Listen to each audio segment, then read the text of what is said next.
একদিকে যেখানে নওশাদ সিদ্দিকী তিনি শওকত মোল্লার বিরুদ্ধে মানহানির মামলা করছেন, অন্যদিকে আব্বাস সিদ্দিকীর বিরুদ্ধে এবার প্রার্থী হবেন শওকত মোল্লা। প্রকাশ্য মঞ্চ থেকে আব্বাস সিদ্দিকীকে হুঁশিয়ারি দিলেন তৃণমূল বিধায়ক। প্রসেনজিৎ সর্দার রয়েছেন টেলিফোন লাইনে, প্রতিনিধি বিস্তারিত বিষয় জানাবেন। প্রসেনজিৎ, কি জানা যাচ্ছে? আব্বাস সিদ্দিকীর বিরুদ্ধে প্রার্থী শওকত মোল্লা তিনি হুঁশিয়ারি দিচ্ছেন প্রকাশ্য মঞ্চ থেকে, কি বলছেন?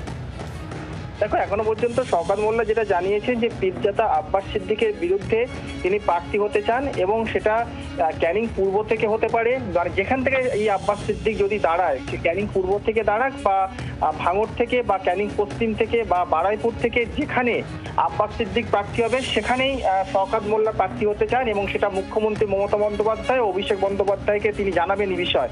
এবং এটা কিন্তু প্রকাশ্য মঞ্চ থেকে সেই হুঁশিয়ারি এই শওকত মোল্লা দিয়েছেন। এবং পাশাপাশি তুমি জানো যে আব্বাস সিদ্দিক ঘটকপুকুরে যে ধর্মীয় সভা করতে এসেছিলেন সেখানে পরিষ্কার জানিয়েছিলেন যে যেখানে জুলুম হবে সেখানে তিনি সেই জুলুমের বিরুদ্ধে প্রতিবাদ করবেন বা লড়বেন এবং একটা ইঙ্গিত দিয়েছিলেন 2026-এর ভোটে দাঁড়ানোর। সেই দিকে তাকিয়ে এবারে এই শওকত মোল্লা পরিষ্কার জানিয়েছেন আব্বাস সিদ্দিক যেখানে প্রার্থী হবে সেখানেই তিনি দাঁড়াবেন। প্রসেনজিৎ, ধন্যবাদ।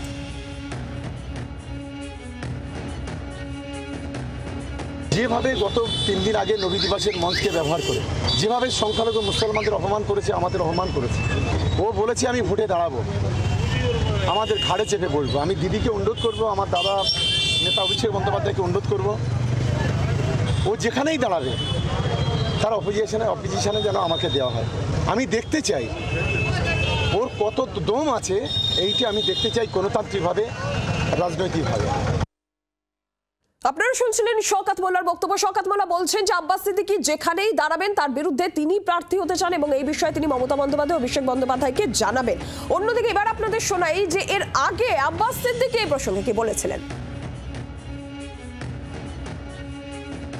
আমার জুলুমকে খতম করার জন্য, মানুষের জন্য যদি আমাকেও প্রয়োজন হয় নামতে প্রকাশ্য, মানে পুরোপুরিভাবে, তাতে কোনো অসুবিধা নেই, তো নামাই যেতে পারে। বাংলার আওয়াজ, বাঙালির আবেগ, জি 24 ঘন্টা।